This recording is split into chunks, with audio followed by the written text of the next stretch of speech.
Houston, Texas, the Bayou City, Space City, Clutch City, the H. No matter what you call Houston, as long as you call it home, then you know that down here, we're all about culture. From legendary barbecue, historic rodeos, and a unique slab culture that has completely changed the game. Never underestimate the heart of a Houstonian, because when our backs are against the wall, you better believe that we're going to come through in the clutch. Speaking of clutch, our sports teams know a little something about that too. It's a great time to be a sports fan in the city of Houston. The Astros have been the most dominant team in baseball going on a decade, and the Houston Texans have found their quarterback of the future. Hell, even the Dynamo are trying to add a few more trophies to the case. And the new-look Rockets finally have the leadership they've been desperately seeking.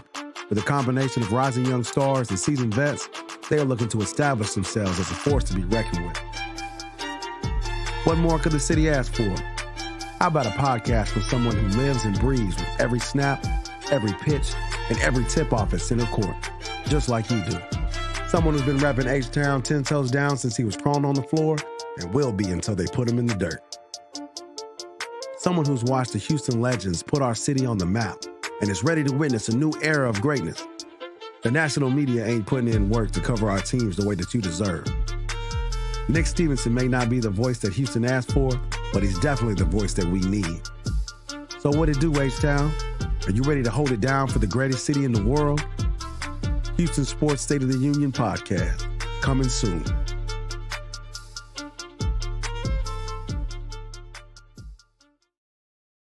The AFC are set, and for the first time in 4 meetings, Tennessee has beaten Jacksonville on a game and on a Sunday in the final regular season week that the Jaguars and Trevor Lawrence had to have to win the division and make the playoffs.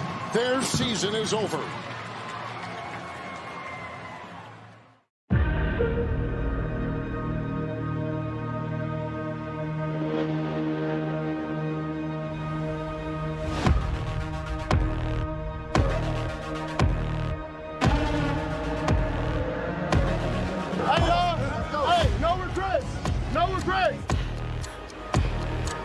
When we get back in the locker room, no regrets. Play every play like it's your last play. This was easily the most improbable of all the division titles the Texans had ever had. Didn't clinch it until Sunday when Jacksonville lost to Tennessee. The Texans never took a snap, John, all season long in first place in the AFC South, and here they are, AFC South champions. How about that? It's not going to be it for us. It can't be. We too special, man. We too special. Let's get it, y'all. Let's get it done. Let's go. Lean in your brothers. Let's go 3, 1, 2, 3. Let's go. It's a battle for a berth to the postseason. The Texans face their nemesis with a chance to punch their ticket in the biggest game they've played this decade. First down from the Houston 25-yard line. CJ calls them out. CJ will throw on the first play for the Texans. Steps up, fires deep down the field, and caught by Nico Collins at the 20, 15, 10, 5. Rock and roll. Touchdown, Houston. 75 yards on the opening play. Hello, Indy. 3rd and 2 at the Colts 37 with 4 minutes to go in the half. Stroud throws left side. Nico through a hole 30, breaks a tackle 25, 20, 15, 10, and still going inside the 10-yard line, knocked out of bounds. Let's see where they mark him. Nico ran over Jalen Jones, not once, but twice. 3rd and goal inside the 2. Stroud looks it over, puts the leg down. Here's the snap. CJ to throw to the end zone. Caught wide open, Andrew Beck. Touchdown, Houston. And that's the half. The Texans hit the break, leading Indianapolis on the road 14-6 in this winner-take-all game for a playoff berth.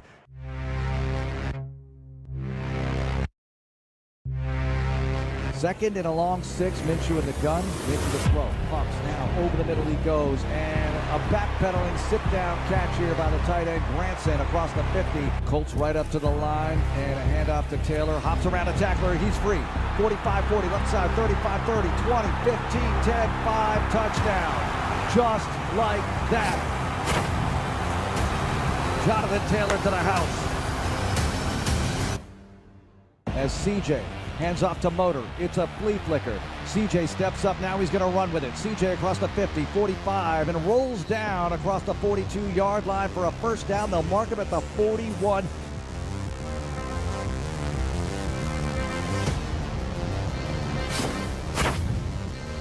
In motion to the right.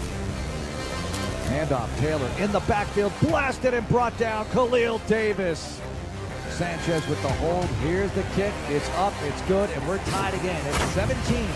Stroud in the gun, one back Singletary. CJ to throw. CJ launches it right side and hits Schultz, breaks a tackle. 40 up the right sideline. Breaks more tackles, spinning and takes it across the 44 to the 45-yard line. On 2nd and 14, CJ stepping up. CJ dancing around. There's a lot of pressure. CJ flings it downfield to his right, and Nico Collins runs over there to make the catch inside the 40-yard line. First down, Texans. Wow. Texans try for the go-ahead touchdown. Motor with the handoff. Motor to the right. Motor to the goal line and in. And the Texans are back in front. Takes the snap. Minshew hands off to Taylor running right. And he's brought down to the backfield. Petrie blasted him first. 1-yard loss. As big a play as you'll have all season. 4th and 1 at the Houston 15. Minshew in the gun. Minshew to throw. Minshew swings it out to the back left side. It's incomplete. And the Texans take over on downs with 1:03 to go in the fourth quarter. And it's over. The Texans are going to the playoffs. They knock off Indy 23-19. Back to the postseason. D'Amico does it in year 1.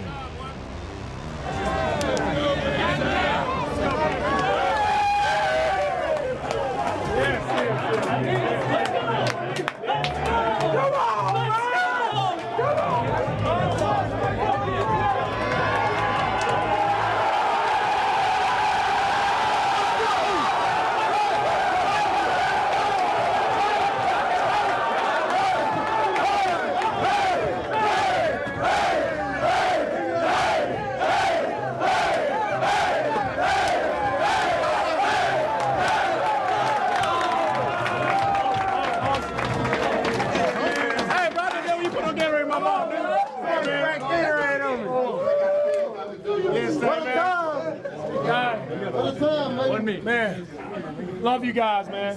You too. Man, proud of the determination, man. You talk about determination, pure grit. Everybody fight to their last play.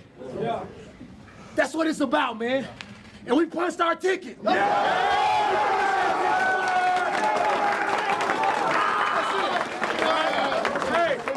Now everything starts, right? Everybody 0-0 right now. All we want is opportunity. Opportunity, and we got our op. Now what do we do with that op? Right? We go take advantage of the op again.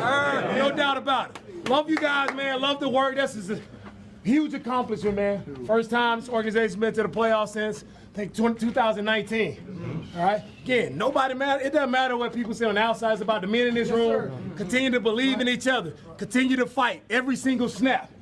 We got special people in this room. This is a special group of men. Believe it. Continue to lean on each other. Continue to trust in each other. We can go as far as we want to go.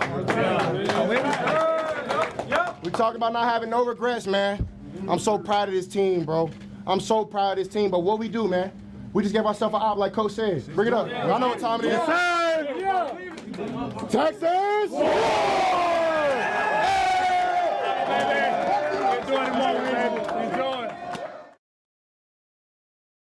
I want to say, man, y'all deserve to feel special. Not winning, that ain't flying from, like, anybody in this building. Now everything starts, right? Everybody 0-0 right now. All we want is opportunity. It doesn't matter what people say on the outside. It's about the men in this room. It was over before it even started. They're too young, too inexperienced, too many questions. According to them, it was over before he even played a snap. But in H-Town,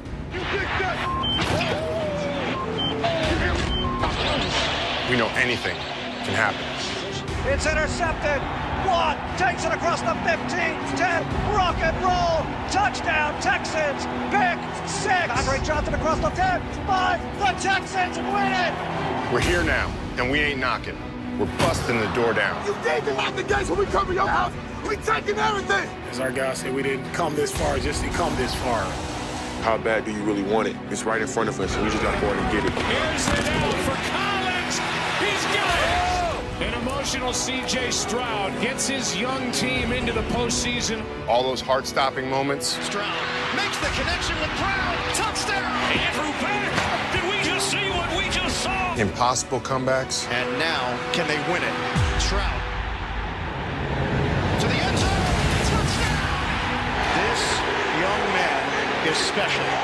Every test of adversity became an opportunity. Agunbowale is good, and that one is snatched. Unbelievable. There's no better time than now. It's not next year. It's not year after that. It's right now. Then you talk about what D'Amico Ryans has done. This is exactly the team you don't want to play. Intercepted. Game over. Because this team, this city, is H-Town made.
Following program is brought to you by Broke Ass Furniture, where it don't matter if you're broke, because so is the furniture. So get your broke ass down here and buy some furniture. If the Texans win the Super Bowl, you get your money back, but I'm taking the furniture back too.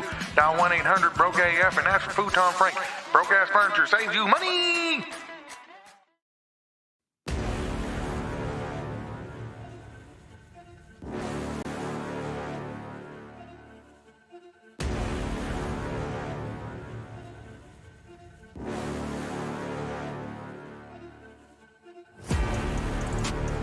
H-Town, what it do, baby? Welcome to the Houston Sports State of the Union podcast. Excuse me. Pregame show for Texans versus Browns. We're here, baby. We're here. Welcome to the show. Thank you so much for tuning in. If you're watching on Facebook or YouTube, I appreciate it. If you're on Facebook and you have yet to like the Facebook page, please do.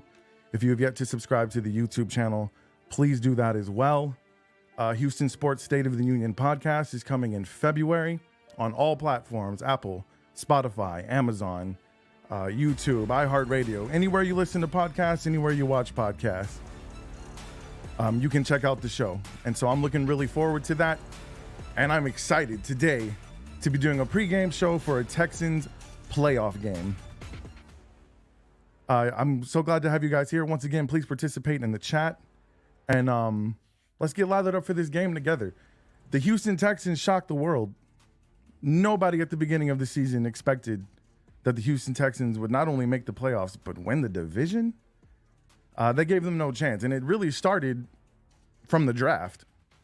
During the draft process, I think the Texans, when they traded away, why's my watch going off? Sorry. When the Texans traded away their first-round pick to move up and get Will Anderson, everybody said, you're crazy. And, you know, your pick is going to be probably a top 5 pick. The Browns are going to be a good football team. They'll probably be in the top 20. Well, somebody knew something that everybody else didn't. And I think if you were in Houston, you were confident or you were excited about the fact that the Texans were just being aggressive. So many times they didn't make aggressive moves that maybe the fans wanted them to make. So I think them being aggressive and them moving up and grabbing Will Anderson, first round pick be damned. But it was a risk. You look at the Carolina Panthers, who traded all their first round picks, and they won 2 games this season, and they don't have a first round pick. The Bears are picking number 1 overall. So it was a risk for sure. But man, it worked out. Nobody gave us a chance. There's been a plethora of talking heads ever since the draft process. CJ Stroud isn't that talented. The roster isn't talented. Do we know if DeMeco Ryans is going to be a good coach? And it was the usual suspects, the Colin Cowherds, the Stephen A. Smiths, the Mike Florios. The list goes on. And what this tells us, guys, is that most of these people who are so-called experts or so-called insiders, they don't know a whole hell of a lot more than you or I.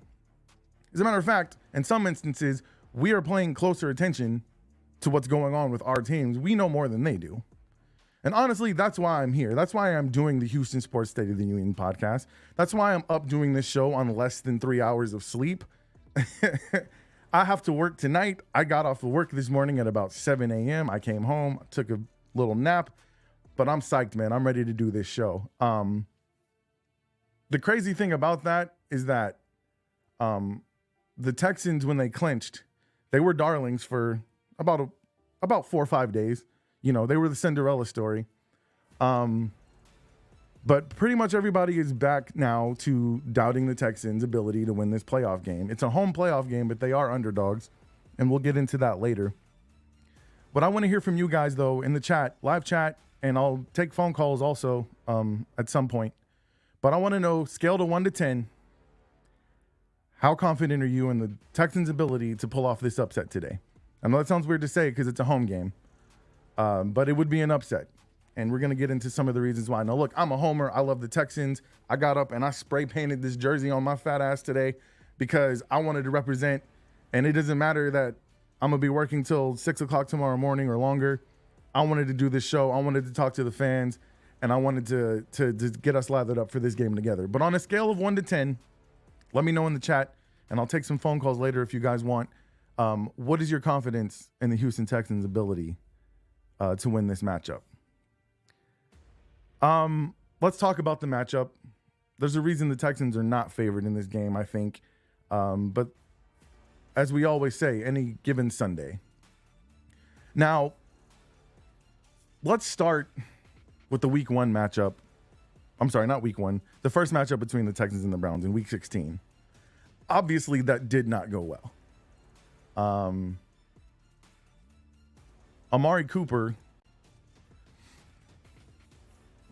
what can I say about his performance in that game?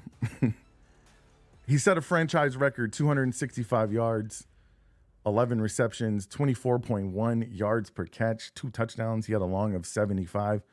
I mean, he torched the Texans, like torched the secondary. It wasn't a good game. A lot of the points that the Texans scored in that game was in garbage time when the Browns were already pretty much, they'd cashed the game in.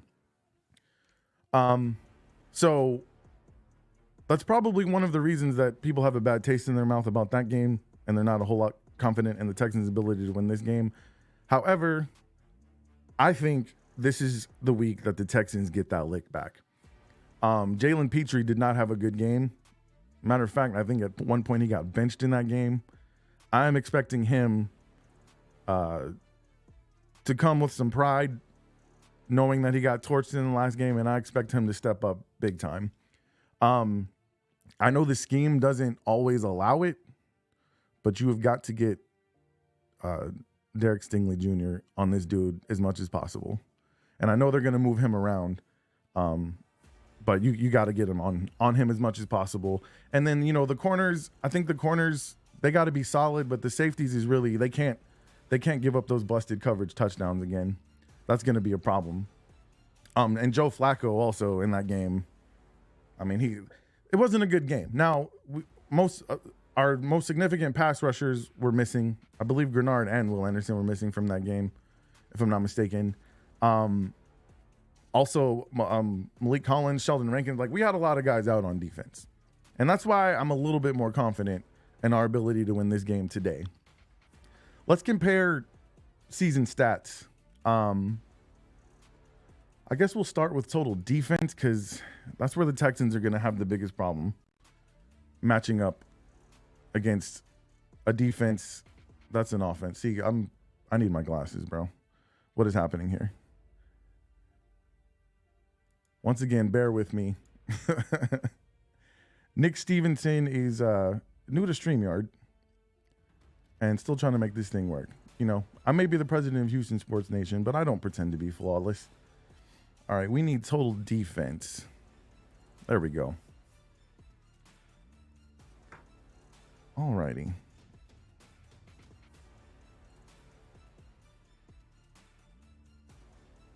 Let's see. Guys, bear with me. My computer's being flippity flip. Anyway, while I pull this up, though, I think it's pretty well documented that the Browns have a really good defense. As you'll see in a moment when I can bring this up, they lead. They're in first place in most categories. What is happening right now? Okay, you guys bear with me. I'll get that graphic up in a minute. They have a number one defense, and it's not even. They don't give up the yards they give up.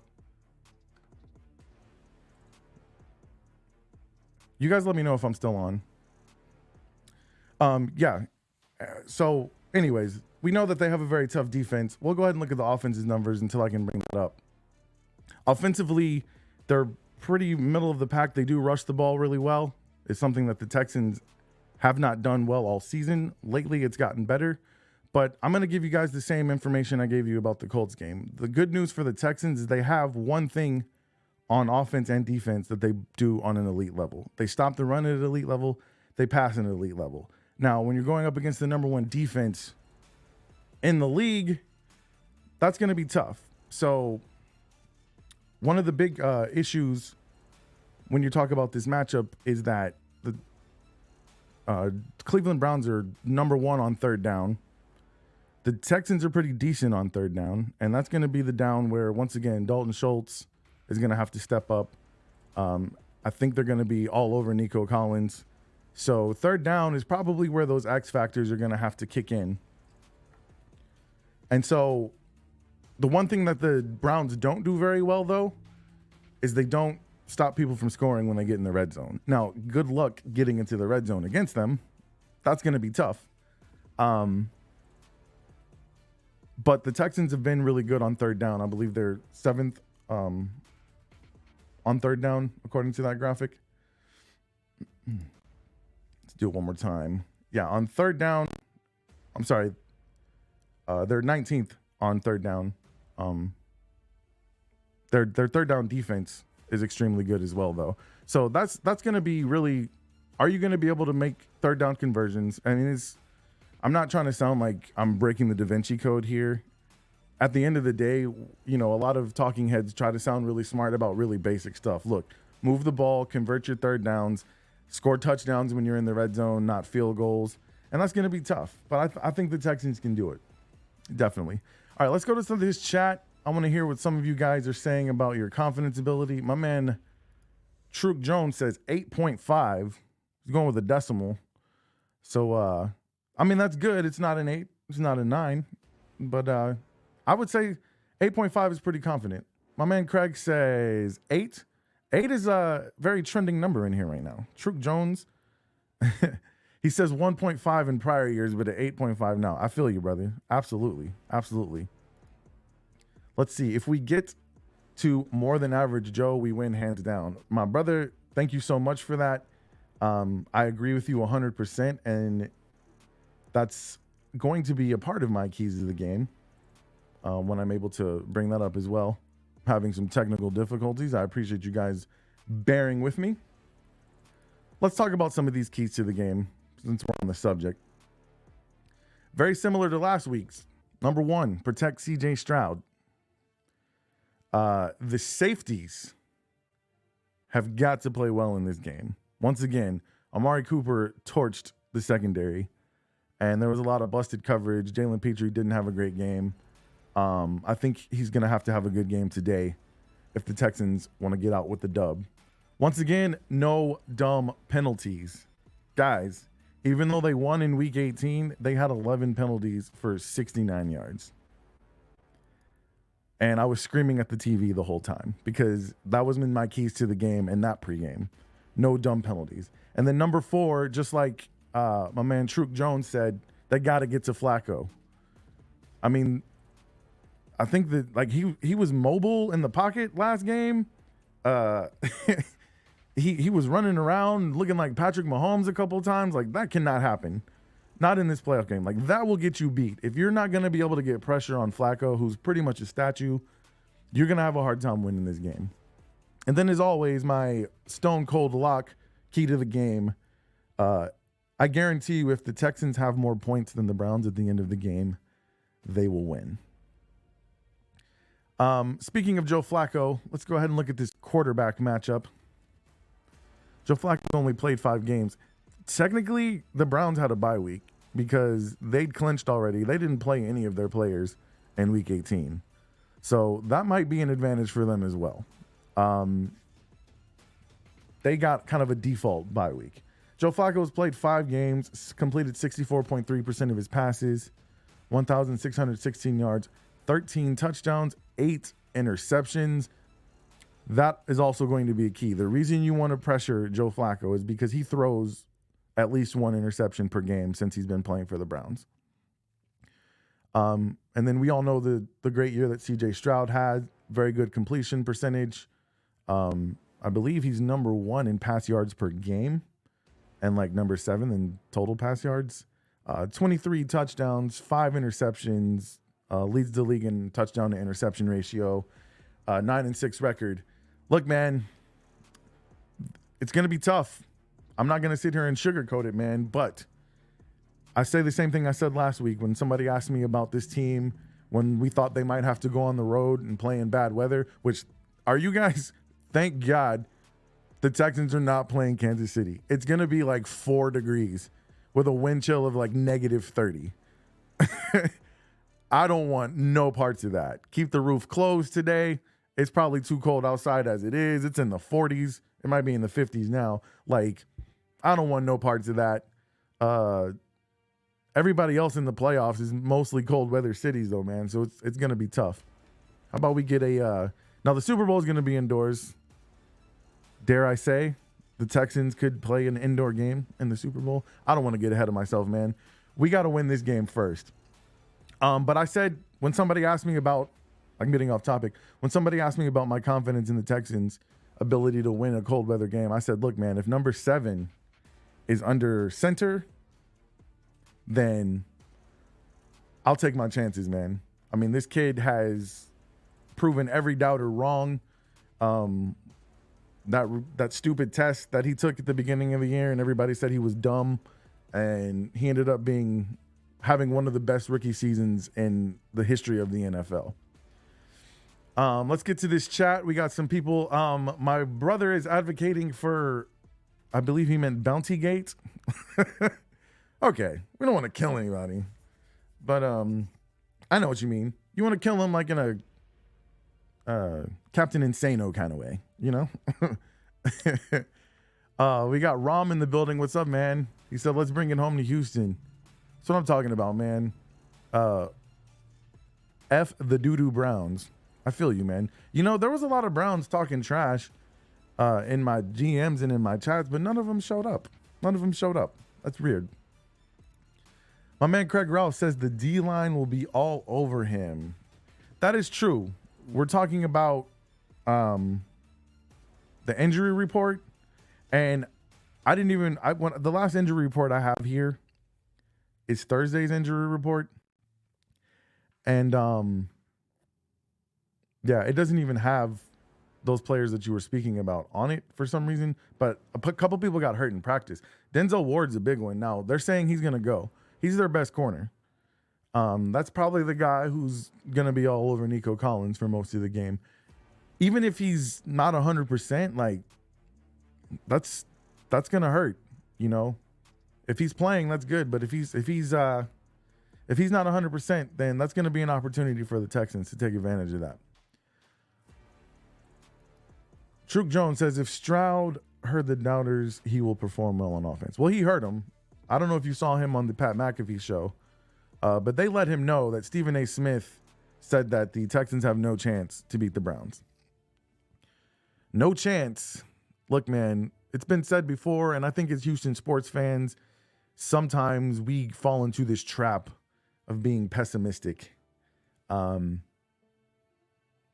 I just feel it feels different, man. When I watch this team from the beginning of the season, like I told you guys last show, me and my brother went to the preseason game. It didn't look good. But every week when I watch CJ Stroud, the Texans have never had a quarterback that when they went back to pass, when they went into a 3 or 7 step drop, they've never had a quarterback until now that I wasn't sure was going to do something good. There was a couple of years of that with Deshaun Watson. But even him, like, Deshaun Watson, in my opinion, made that offense because Bill O'Brien was supposed to be an offensive genius. But let's keep it real. Deshaun Watson, most of the time, was out there playing street football. So the structure of the offense, and shout out to Bobby Slowick, there's a bunch of teams wanting to interview him.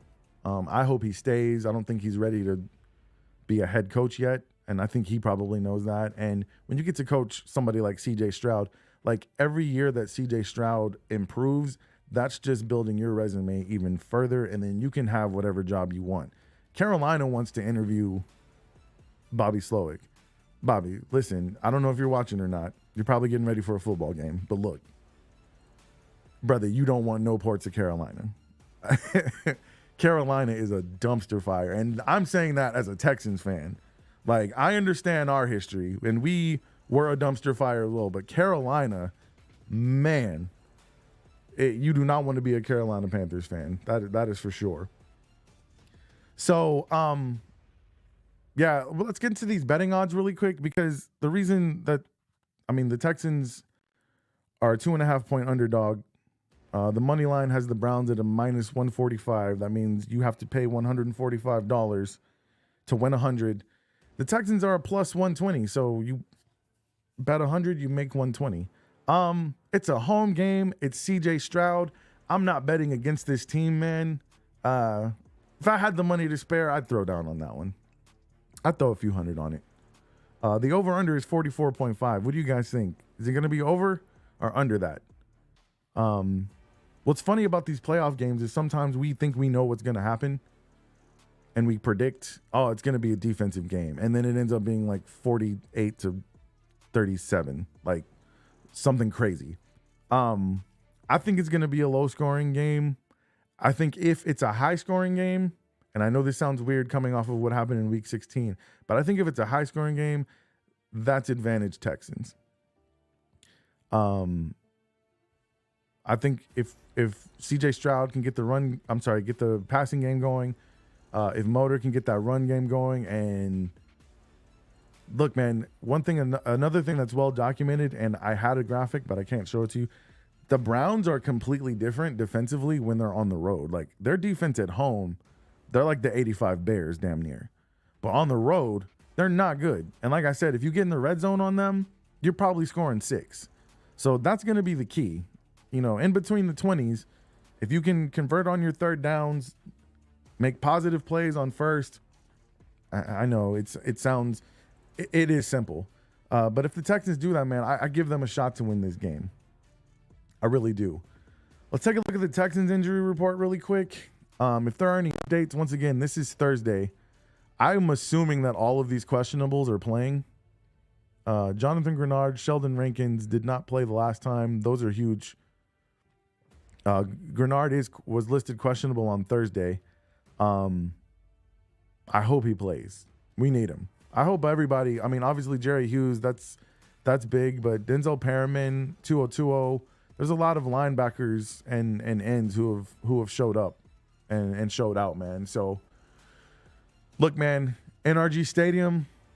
It better be packed. Y'all better get in there early. I know y'all like to hang out in the parking lot and get lathered up, man, but y'all got to pack that stadium. Y'all got to get loud. I give the Texans as good a shot as anybody. Guys, let's do some score predictions really quick. I just showed you the betting odds. Let's do some score predictions. And if anybody can accurately predict the score of this game, we'll try again.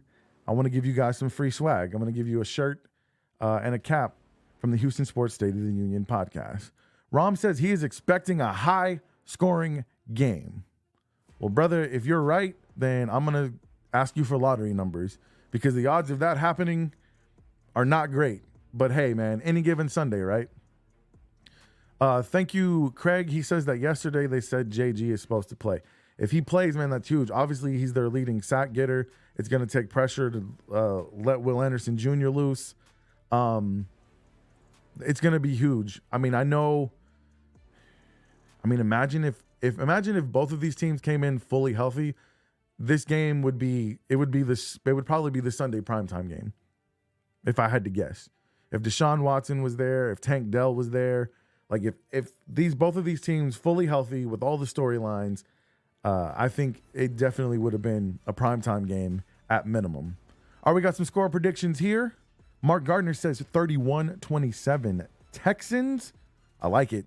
It's a little high scoring, more high scoring than I think it's going to be, but I will take it. Like I said, if it is high scoring, I think the advantage comes to us. Craig Rouse says 23-22 Texans. That's an interesting score, man. So last week, the score prediction, somebody was 1 point off on each score. They had 24-17 or 24-18, and it ended up being 23-19. Really weird. Let's see. Hashtag final score from Ricky Palacios. 28-24 Texans. I like it. My man Truk says 28-21 Browns.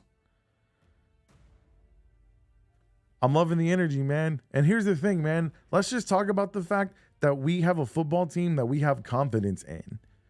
Not even all of our playoff teams have we had confidence in. I know the Texans went up on Kansas City 24-0, but did you really think they were going to win that game? Let's keep it a buck.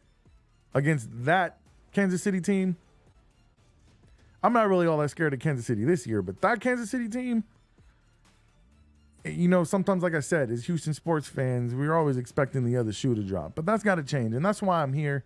That's why I'm doing this show, and that's why I'm looking forward to doing the Houston Sports State of the Union podcast, because I'm in search of the fans who are diehards. I'm in search of the fans who love their teams, who are reasonable.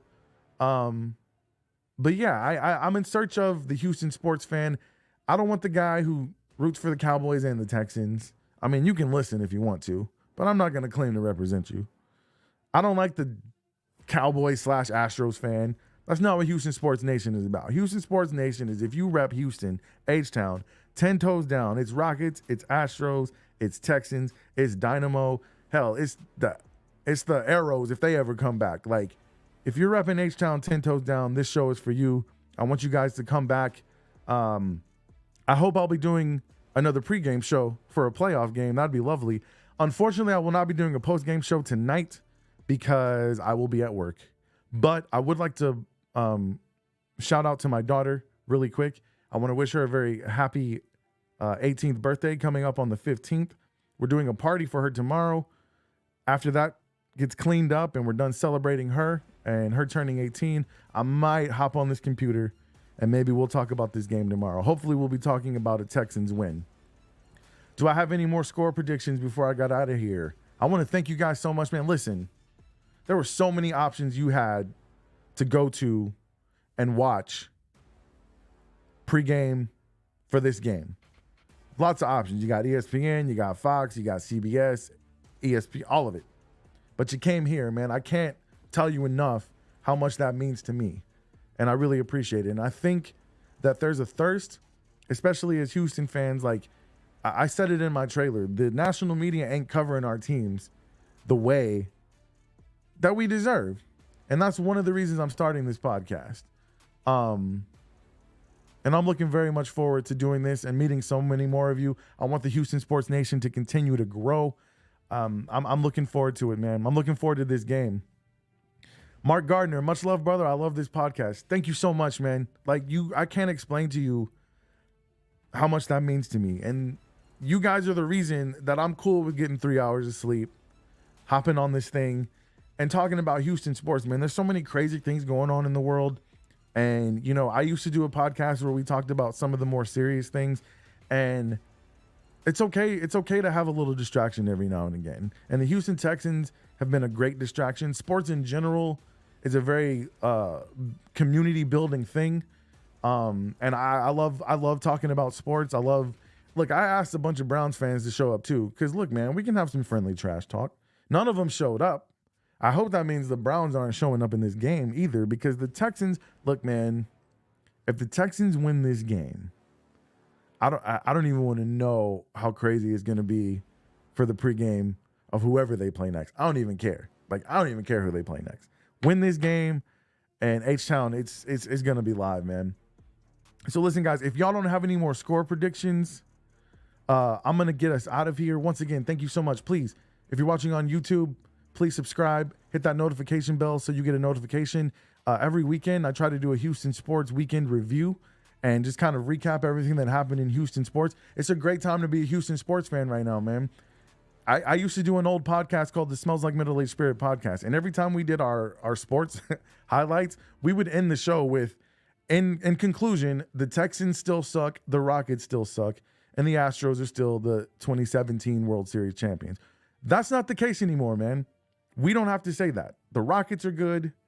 They're on the come up. The Texans are in the playoffs with a chance to have a play for a game to go to the AFC Championship with a rookie quarterback, with D'Amico Ryans coming back. Like, this is a great time to be a Houston sports fan. Like, and that's the reason I'm doing this show. And I know I've said like 500 times, man. I'm excited. I get nervous every time I sit in this chair, but it's because I'm blessed and I'm honored to be able to do it. So I am going to get out of here. I will talk to you guys tomorrow. Let's talk it up. Let's celebrate a win by the Texans. I'm going to give you my score prediction right now. 17-14, Houston Texans win on a field goal by Kyami Fairbairn. That's my prediction. If I win, I'll get myself a t-shirt. All right, guys, I love you. I'm going to get out of here. Thank you guys for tuning in to the Houston Sports State of the Union podcast presents Texans versus Browns pregame. Go Texans.